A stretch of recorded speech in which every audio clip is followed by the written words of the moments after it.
It is said that time flows like a river.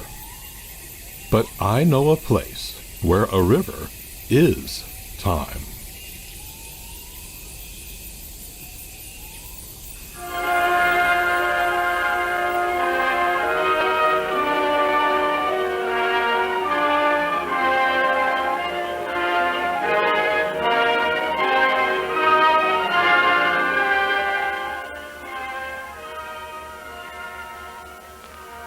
Citizens of Florida have long been proud of the fact that the world's largest and deepest spring can be seen at Wakulla, only 16 miles south of their state capital at Tallahassee. 185 feet deep and filling an amphitheater bigger than the Rose Bowl, this greatest of all springs is constantly creating the full-grown Wakulla River.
As rivers go, the Wakulla is not long, wide, or deep.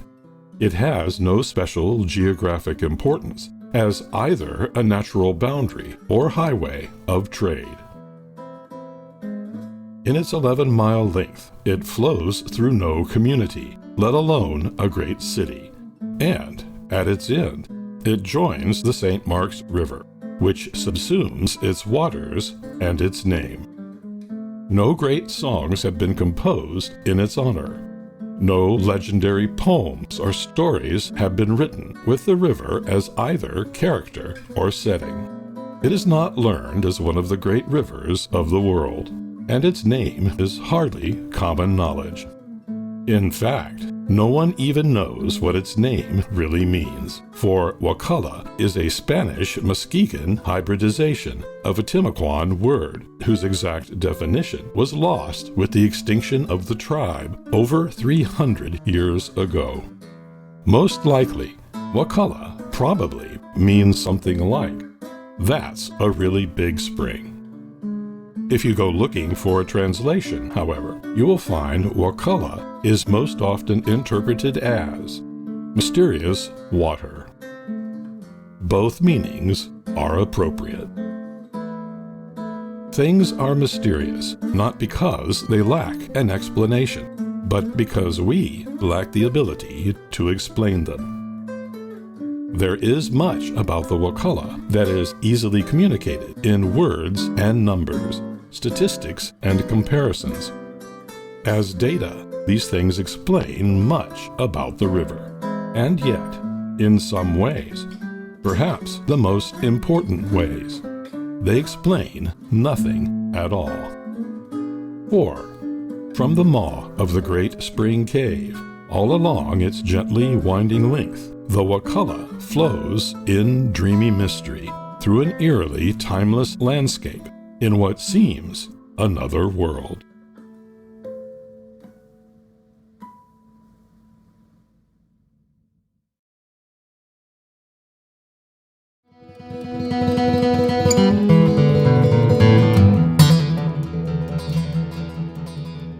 For me, much of the mystery of the Wakulla is inseparable from time, my time. For over half a century, from my family's first visit to Wakulla in the 1960s to my last in 2015, through childhood, adolescence, young adulthood, and into middle age, the Wakulla has wound through the landscape of my life. The river is part of me, and I a part of it. I first felt raw, wide-eyed wonder in the face of nature as a child riding the tour boats on their lazy, looping path. And I still remember the giddy feeling as the glass-bottomed boat glided over the abyss, and in the crystal-clear water, the fish 100 feet below seeming as birds soaring before the mouth of the great spring cave. The first time I remember swimming in something other than a pool was in Wakulla's waters. I first faced my fear of heights in a tentative, terrified jump from the spring's notorious diving tower. My first canoe trip was down the Wakulla. Almost every school year included a trip to the springs. And family day trips punctuate my memories from decade to decade, a ritual of peaceful continuity amid life's change, uncertainties, and drama. A liturgy of boat rides, walking the paths under the cathedral ceiling of ancient oaks, with their banners of Spanish moss, and faithful attendance in the sanctuary of Wakulla's iconic Art Deco and Spanish Revival lodge, with a meal in the restaurant as either an opening prayer or closing benediction. When, as a college student, I met the woman who would become my wife, one of the first places I took her was Wakulla Springs. And almost 30 years later, when our home was now 8,000 miles on the other side of the globe, when we returned to Tallahassee to visit family, we returned to Wakulla Springs, in what was both a personal pilgrimage and a plot to show our son a place that was part of his parents' story, and to induct him into the Order of the Mysterious Water.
To me, the mystery of Wakulla is inseparable from time, a time before mine. For example, Wakulla Lodge today stands much the same as when it was built in 1937. To walk into its lobby is to enter a working artifact and living museum and step back in time to the last days of the age of Florida's robber baron promoters and the first days of its great post-war economic and population boom. A pivotal chapter in the long book of the Mysterious Waters story. A story so vast that most of it had already taken place long before the first men glimpsed its waters. A story that is written in Wakulla's soil, rock, and water.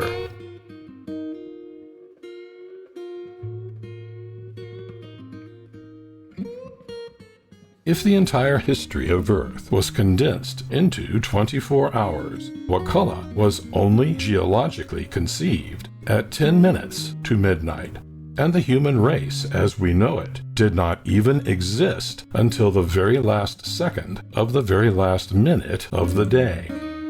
4 millions of years, the layers of limestone bedrock, which today form the foundation beneath Floridians' feet, were forming under a shallow sea. Over the last 20 million years, Earth's climate cooled and warmed many times. Ice advanced and retreated from the poles, the shallow ocean rose and fell, and Florida repeatedly emerged from and then disappeared under its waters. The shoreline, which today is 14 miles downriver, once lay over 100 miles further south, and once at least 50 miles further north, and the spring has been both dry cave and submerged many times.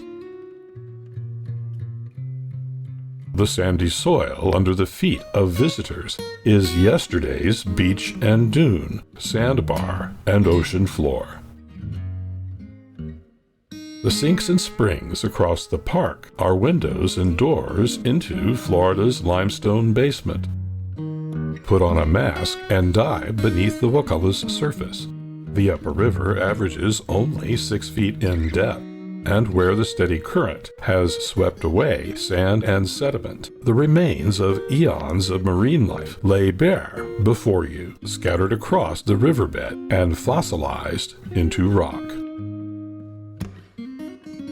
Average elevation in Wakulla County is only 20 feet above sea level, and in all directions stretches a maze of cypress swamps, sloughs, streams, ponds, lakes, and rivers, broken by forested ridges and rises, the legacy of the region's long and precarious position between land and sea.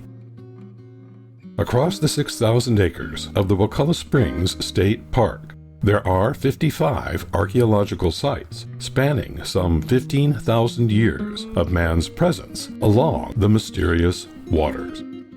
The first humans to settle at Wakulla arrived towards the end of the last ice age. Nomadic hunter-gatherers in search of food and resources, things which Wakulla offered in abundance. The Wakulla they knew, however, was very different from the Wakulla we know. The sea level was almost 400 feet lower than it is today, and Wakulla's spring was either a dry cave or water-filled sinkhole. The climate was cooler and arid, and the local life was dominated by megafauna. Large animals like mastodons, giant sloths, saber-toothed tigers, bison, bear, and condors.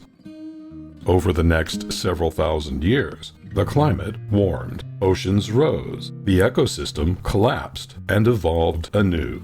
And by about 6,000 years ago, Wakulla Springs and its river appeared much as we know it today. Wakulla's human residents now lived in villages and communities, grew crops, hunted, fished, and traded with their neighbors, a way of life that endured for thousands of years.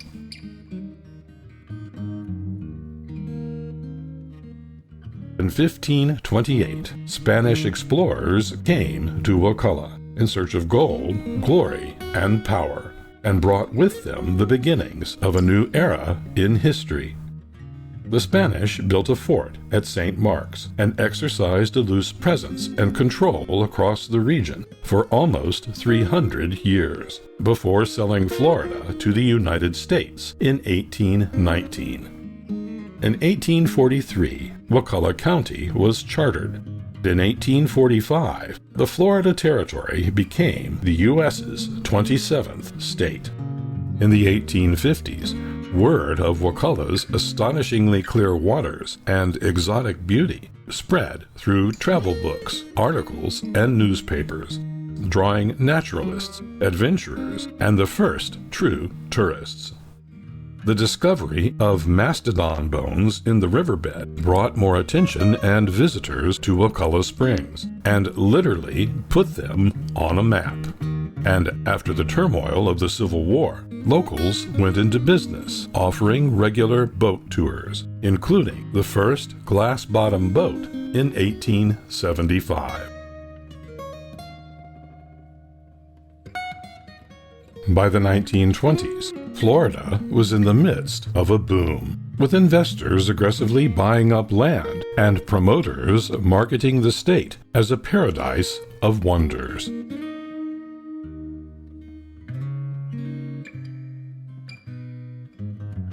Developer George Christie bought property around the head spring in 1925 and cleared land for a swimming and excursion area.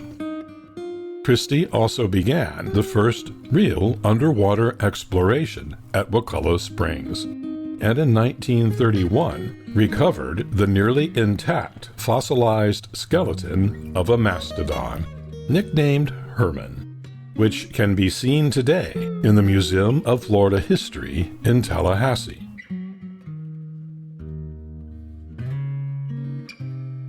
The recovery, filmed by British Pathé newsreels, introduced Wakulla Springs to an international audience.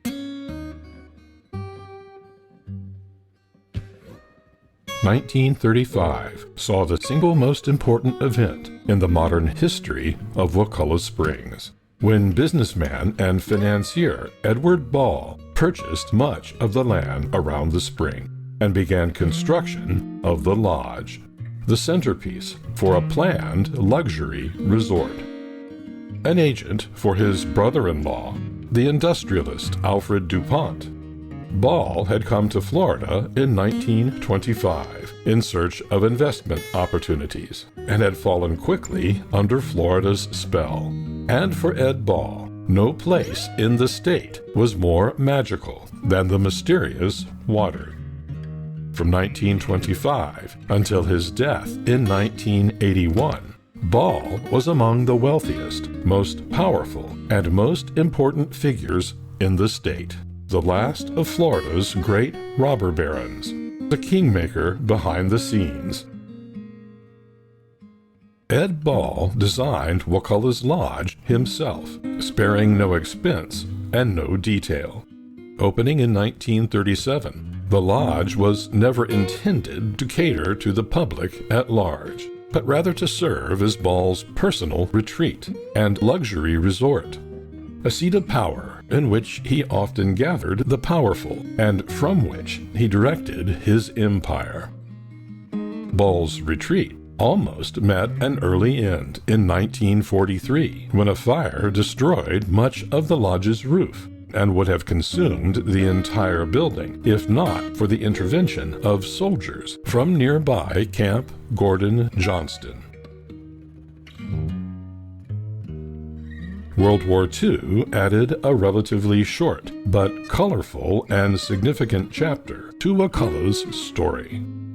Located a few miles south at Carabel, Camp Gordon Johnston operated from 1942 to 1946 as a training facility for amphibious warfare, and in its 4 years, over 250,000 men passed through its gates. Commandeered by the Army, Wakulla Springs served as a training and exercise ground. many of the men who would slog ashore at places like Sicily, Salerno, Anzio, Normandy, the Philippines, and Okinawa first slogged through Wakulla's waters. The war proved but a brief interruption to Wakulla's growing popularity as a recreational park, commercial attraction, and filming location, all of which were the doings of manager Newton Perry, the human fish, an accomplished swimmer, diver, promoter, showman, entrepreneur, and pioneer in underwater filmmaking. In 1940, Newton produced a short comedic film of a family having an underwater picnic which gained national attention. Perry then enticed MGM Studios to film 2 movies of their popular Tarzan franchise at the Springs, and personally worked with the film crew in developing technology and techniques for underwater filming. In 1953, Hollywood returned to Wakulla Springs to film one of the iconic science fiction/horror films of the era, The Creature from the Black Lagoon. And over the next 30 years, film crews periodically returned to Wakulla to shoot sequences for television series and Hollywood films. From the late 1940s through the 1970s, Wakulla Springs basked in the glow of a golden age, an age when the spring ran clear, the river teemed with life, visitors played under the sun, and the tour boats sailed peacefully across sparkling waters. To keep his idyllic preserve pristine, and to make sure the only boats on the upper river were his, Ball built a chain-link fence across the Wakulla, some 3 miles below the springs. Outraged locals, claiming that the Wakulla was a navigable river upon which public travel could not be impeded, took Ball to court, but failed to take down the fence. It remains to this day, no longer protecting a rich man's property, but helping to preserve the delicate ecosystem of the park. While shutting out the private tours which had sailed the Wakulla for nearly a century, Ball kept tradition alive by employing local black guides, part amateur naturalists, part navigators, and part showmen. This cadre were both local legends and icons of the park, and among them none were more legendary or iconic than Luke Smith. Born in 1901, Smith began guiding boat tours in the 1920s and continued for over 60 years. Smith developed and passed on his distinctive sing-song narrative style and delighted generations of visitors with the tradition of calling Henry, a venerable bass, to come out and jump over a pole lying on the spring bottom. In reality, fish of all kinds were constantly brushing over the top of the pole to clean their scales, and Henry just happened to be the one doing it when the glass-bottomed boat came over. A bit of knowledge of which Smith took advantage, and a bit of showmanship which few ever realized. Luke Smith passed away in 1991, and with him passed the last of an era of Wakulla Springs history. Edward Ball passed away in 1981, and his Wakulla Springs would not long outlive him. By the 1980s, old Florida attractions like Wakulla could no longer compete with theme parks and vacation resorts, and Wakulla was simply too far off the beaten path to draw the crowds necessary to turn a profit. Financially insolvent, the Nemours Foundation, trustees of the spring, sold the property to the state in 1986 for $7.1 million. and Wakulla Springs now became the Edward Ball Wakulla Springs State Park. The robber baron's retreat was now the property of the public. And as one era of Wakulla's history passed, a new one was about to arrive.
To me, the mystery of Wakulla is inseparable from time. Our time. And our time has been a time of exploration, discovery, and change.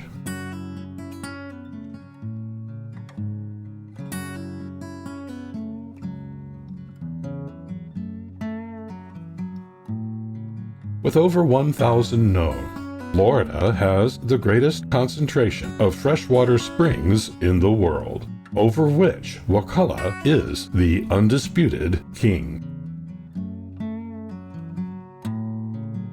Every day, Wakulla Springs pumps out an average of 250 million gallons of water at an average temperature of 20 degrees centigrade, or 68 degrees Fahrenheit. More than enough to supply the daily needs of San Francisco or Philadelphia. However, Wakulla also has the greatest range of output of any spring anywhere, from a low of just 16 million gallons on June 18, 1931, to 1.3 billion on April 11, 1973.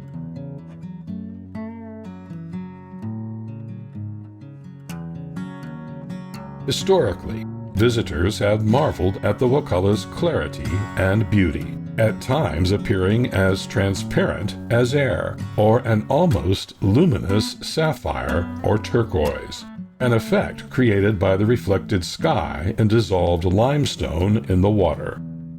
In normal freshwater, vision to a depth of 20 feet is considered excellent clarity. 40 feet or more, very rare. At Wakulla, visibility has often extended to the deepest part of the spring, 185 feet down.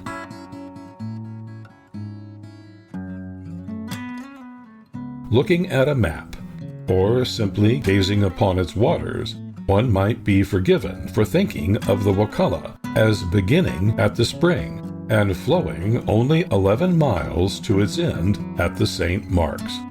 But such a picture of the mysterious water is deceptively simple and wildly incomplete. For the great discovery of our time is that what we can see is dwarfed by what we cannot. A great branching river which flows beneath our feet. The Wakulla rises from the Florida aquifer, a great bed of limestone whose 100,000 square miles extends into Mississippi, Alabama, Georgia, and South Carolina. One of the most productive aquifers in the world. The Florida aquifer is a karst aquifer, a term referring to limestone in which acidic groundwater has dissolved away cavities and passages which allow for the accumulation of water. Hydrologists characterize aquifers by their transmissivity, the ease at which water can move through them. The Florida aquifer's greatest transmissivity occurs in the Woodville Karst Plain, a 450 square mile region which lies under Leon and Wakulla counties. Here, the aquifer is covered by only a thin layer of sandy soil, and at many places reaches the surface directly, exactly the kind of place where one would expect to find a great spring. Exploring dry caves is a demanding and dangerous proposition. Underwater caving is an order of magnitude more unforgiving, and among the great underwater cave systems of the world, the Woodville Karst Plains caverns are particularly difficult and dangerous. Only safely accessible during the relatively dry winter months, the caves run precariously deep and challengingly long. Exploration dives can easily exceed 20 hours or more and cover miles, and divers must use exotic breathing mixtures and staged decompression. After World War II, Scuba gear allowed divers to make limited investigations into the area's springs and sinks. But true exploration of the Woodville Karst Plain did not begin until 1990, when a group of experienced local cave divers incorporated the Woodville Karst Plain Project, a nonprofit organization and ongoing research program dedicated to the exploration, mapping, study, and protection of the underwater cave systems of North Florida's Woodville Karst Plain.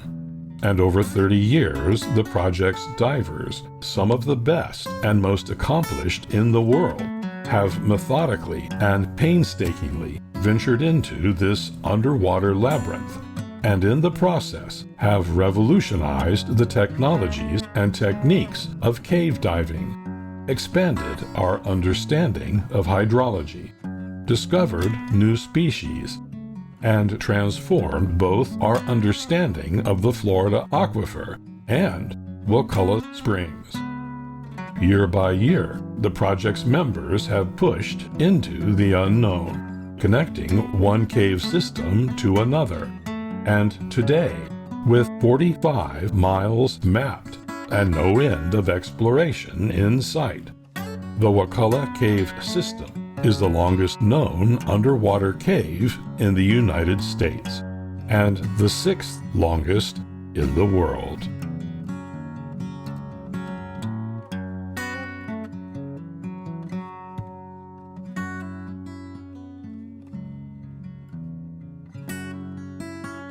It is not without irony that this great cave system, which for thousands of years has carried cool, clear waters to the spring, has, in our time, become the carrier and agent of the greatest and most dramatic change Wakulla has known since the end of the last ice age. Changes brought about through the works of both man and nature.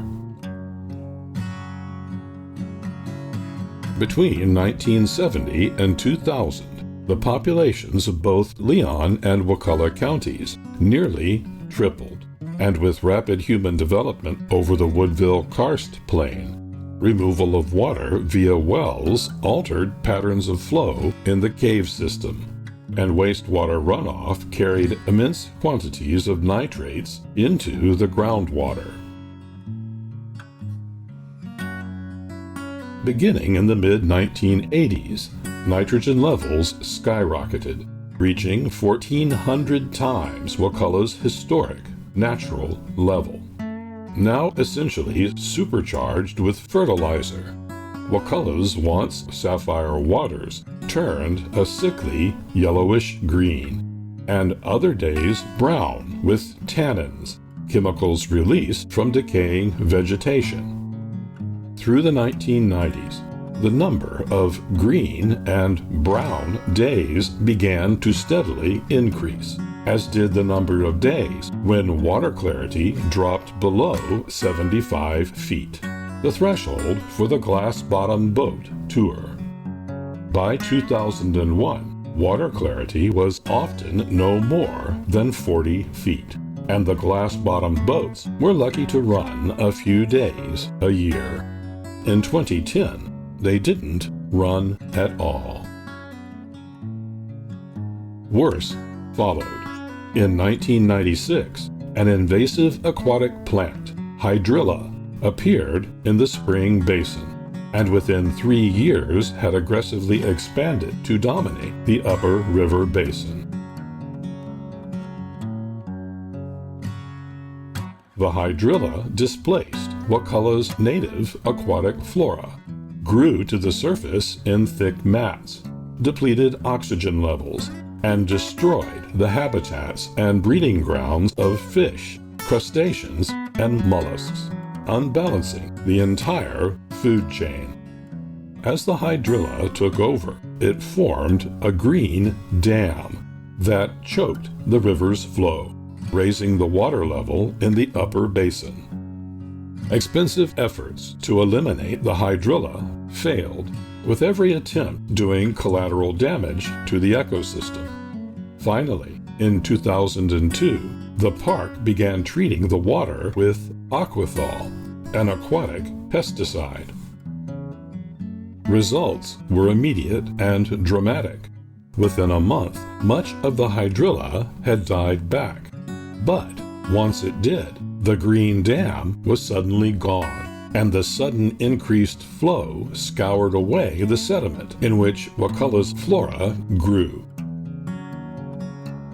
Annual treatments continued until 2007, by when the hydrilla was practically gone. It was an impressive victory, but a victory won at great cost. Wakulla's natural ecosystem was on the verge of collapse, in danger of becoming, in the words of a park conservationist, a biological desert. Wildlife counts along the Jungle Cruise route, which had been over 1,000 in the 1970s, declined to a few hundred by the early 2000s.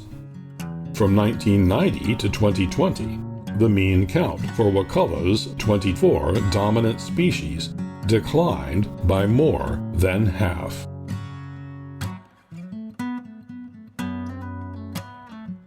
Today, water conservation and improved wastewater control and treatment have greatly reduced the nitrate level in Wakulla springs. But, despite some improvement in conditions, the springs are still plagued by green and brown water days. Public officials, scientists, property owners, and private interests are locked in disagreement over a comprehensive plan to return the Wakulla to its natural state. And even if the plan comes to pass, there are forces at play over which man has little control. The climate is changing, and global warming has left the planet hotter than at any time over the past 100,000 years. And while we argue and debate over the causes, the future, and just what man can or should do in response, temperatures keep climbing. Ice is melting. Oceans keep rising. Saltwater is intruding into the Wakulla's caves. The weather is growing more extreme and chaotic, and changes in the Wakulla's subterranean geography multiply. In the face of all these things, whether or not the Wakulla of old can be restored, or whether the page has already turned into a new chapter, no one can say.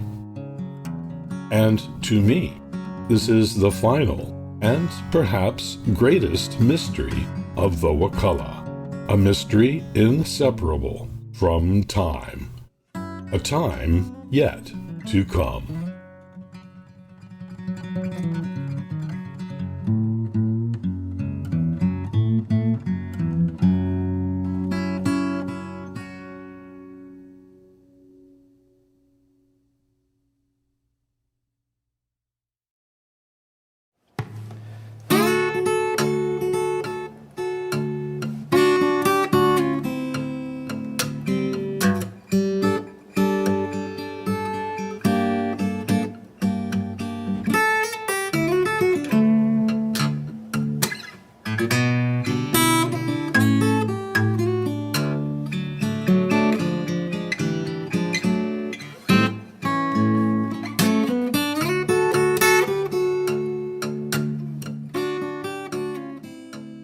It is said that time flows like a river, but I know a place where the river is time. As rivers go, the Wakulla is absolutely unique. Its history is long, wide, and deep. The Wakulla flows through no community or great city.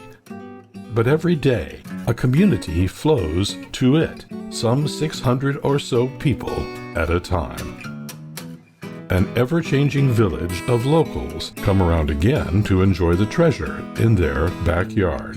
and travelers from the farthest corner of the globe come to see this wonder of the world.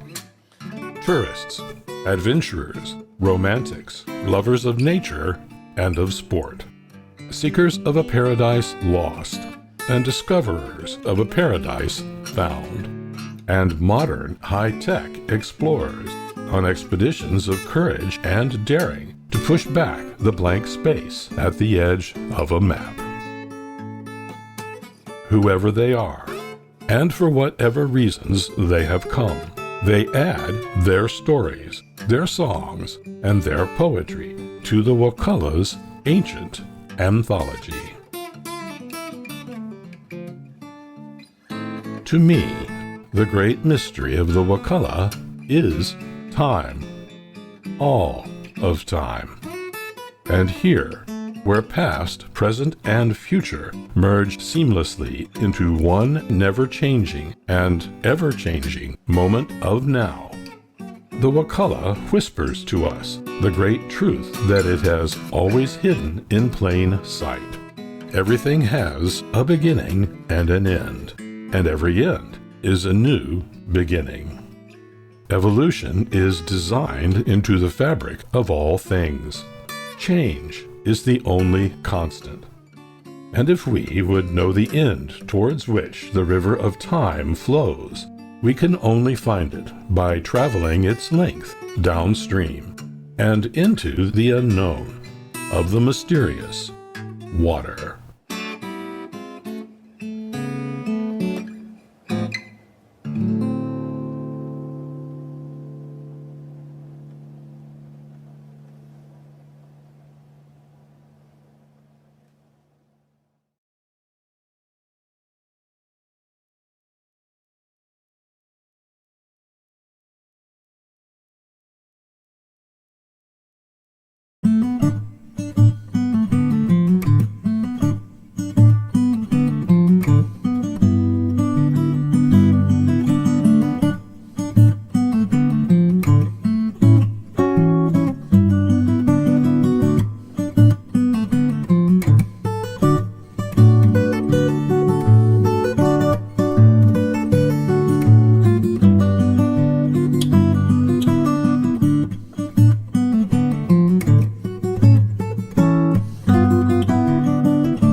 Henry,